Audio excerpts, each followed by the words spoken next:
Dáme repík. Tak je to, čo to je?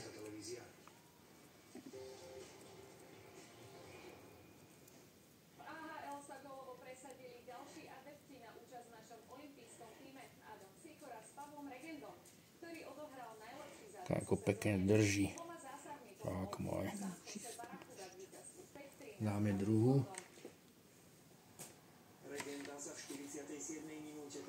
Áno. Si ty zlatý.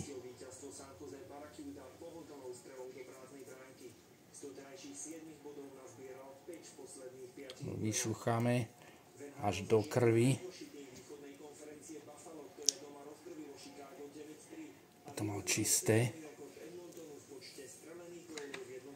No. Dobre, tak dáme krémik. Dobrý. Krém z 9 byliniek a zinku.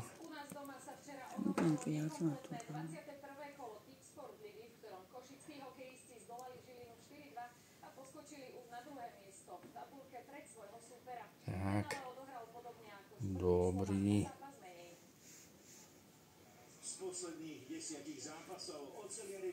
Dáme.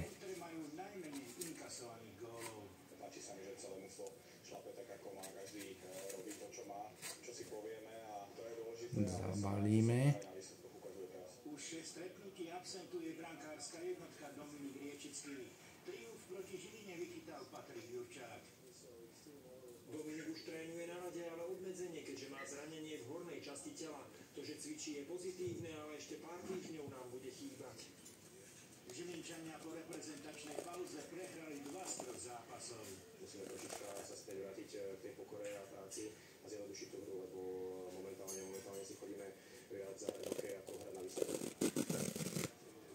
Lepšiu formu ako Košice majú už len hokejisti Popradu. Kamzíci po zvolenie ešte v 50. minúte prehrávali 1-2, ale aj spolustrán mali na premiérovým gólom sezóne vyrovnal a v predĺžení Tomuto jemne stiahneme. rozhodol Urbánek. To je ťažké, keď sa vyhráva. Znova vyhrali ďalší zápas, čiže podarilo sa nám to vlastne v tom predĺžení nakloniť na našu stranu, takže sme vďační za vodu. Víťaznú súru Popradu nezatrhol ani inkasovaný gól po 227 minútach a 40 sekundách. Tak.